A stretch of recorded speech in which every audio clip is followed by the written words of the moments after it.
नमस्कार। ओपीट्याब युट्युब च्यानलको प्रस्तुति आम सञ्चार माध्यमको इतिहास, कानुन, व्यवस्थापन र आम सञ्चार अनुसन्धानको परिचयको चौथो भागमा यहाँहरूलाई स्वागत छ। आजको बसाइमा हामी आम सञ्चार र यसका चरणहरूका बारेमा चर्चा गर्नेछौँ। आउनुहोस् कार्यक्रमलाई अगाडि बढाउँ। आम सञ्चार प्रक्रियामा स्रोतले लक्षित वर्गका लागि सन्देश निर्माण गर्दछ। सूचनाका स्रोत भनेका सञ्चारकर्मी वा पत्रकार हुन्। उनीहरूले बनाएको सूचना तथा सामग्री माध्यम मार्फत आम जनतामा सम्प्रेषण गरिन्छ। आम सञ्चार प्रक्रिया बृहत र जटिल हुन्छ।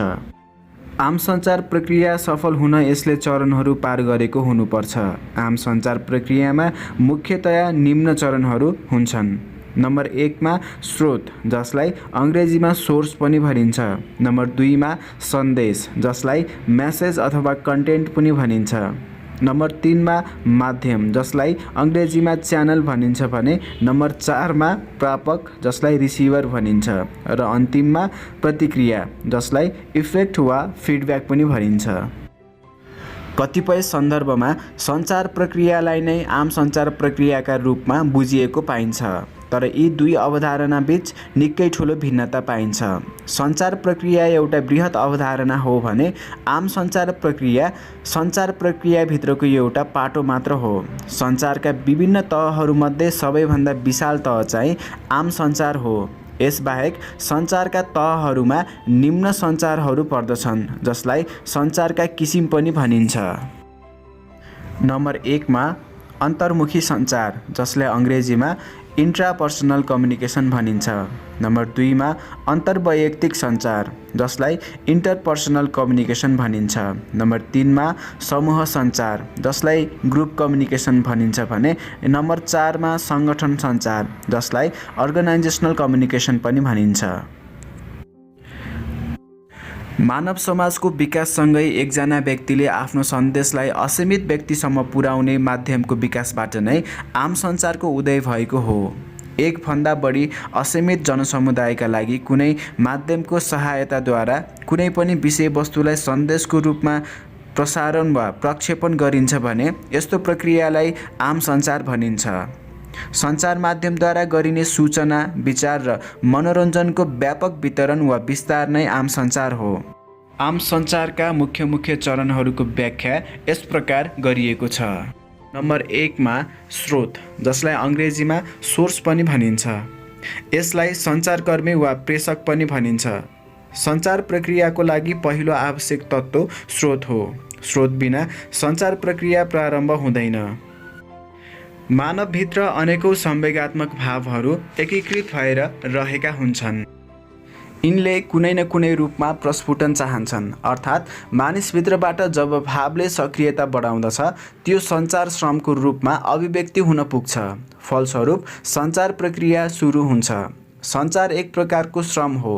यो हरेक मानिसले स्वाभाविक रूपमा गर्दछ। मानिस आश्रय अवस्थामा रहनै नसक्ने हुँदा अनिवार्य रूपमा उसले श्रम प्रवेश गर्दछ र स्वाभाविक रूपमै सञ्चार गर्न थाल्दछ।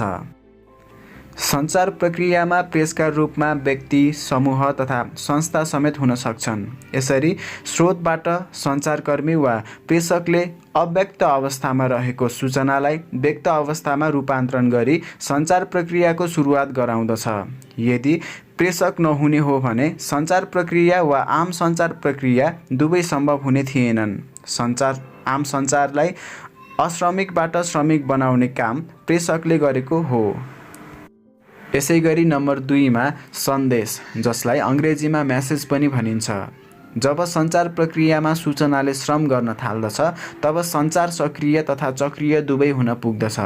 सूचना वा सन्देश यस्तो चिज हो जुन अर्थपूर्ण सङ्केतका रूपमा रहेका हुन्छन्।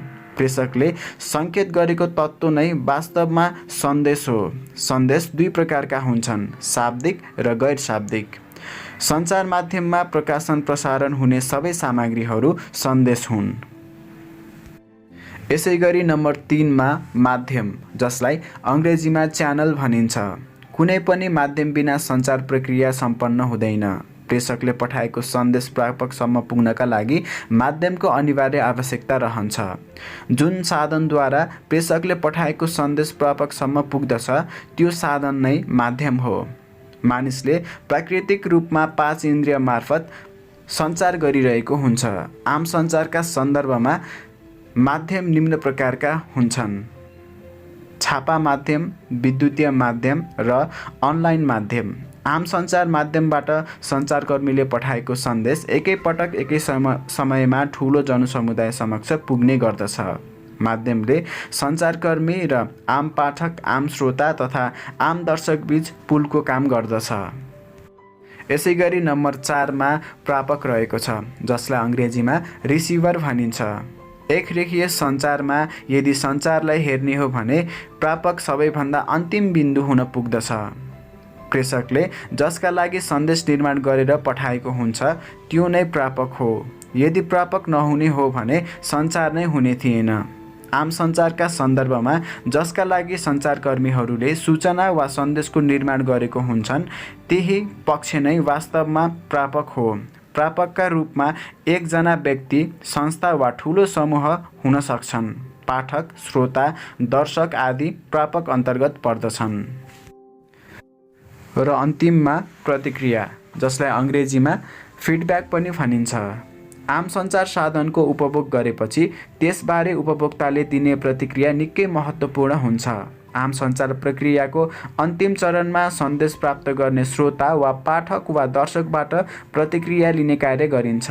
प्रतिक्रियाकै कारण सञ्चार चक्रीय बन्दछ। यो निरन्तर चलिरहने प्रक्रियाका रूपमा रहन्छ। आम सञ्चारका सन्दर्भमा चाहिँ कुनै पनि आम सञ्चार माध्यम स्वयंले आफ्नो सन्देशको प्रतिक्रिया जनमानससम्म कस्तो पर्न गयो भनेर लिइन्छ। कुनै छुट्टै अनुसन्धान वा सामान्य सोधपुछ मार्फत पनि प्रतिक्रिया लिएको पाइन्छ। भोक्स पप तथा पाठक पत्रहरू प्रतिक्रिया प्राप्त गर्ने अवसरहरू हुन्। यी बाहेक प्रत्यक्ष तथा अप्रत्यक्ष दुवै रूपमा पनि प्रतिक्रिया लिन सकिन्छ। माथि प्रस्तुत 5 मुख्य चरणहरू बाहेक आम सञ्चार प्रक्रिया सम्पन्न हुँदा अन्य केही सामान्य चरणहरू पनि समावेश हुन्छन्, जसलाई यहाँ उल्लेख गर्नु उपयुक्त हुन जान्छ। ती सामान्य चरणहरू यस प्रकार छन्: सङ्केतन, जसलाई अङ्ग्रेजीमा इन्कोडिङ भनिन्छ। अवरोध, जसलाई नोइज भनिन्छ। प्रतिसङ्केतन, जसलाई डिकोडिङ भनिन्छ। र अन्तिममा सन्दर्भ, जसलाई कन्टेक्स्ट भनिन्छ।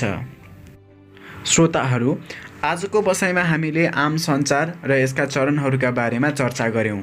आगामी बसाइमा पनि पत्रकारिता तथा आम सञ्चारसँग सम्बन्धित विषयहरूका बारेमा चर्चा गर्नेछौँ। तबसम्मका लागि मलाई बिदा दिनुहोस्। नमस्कार।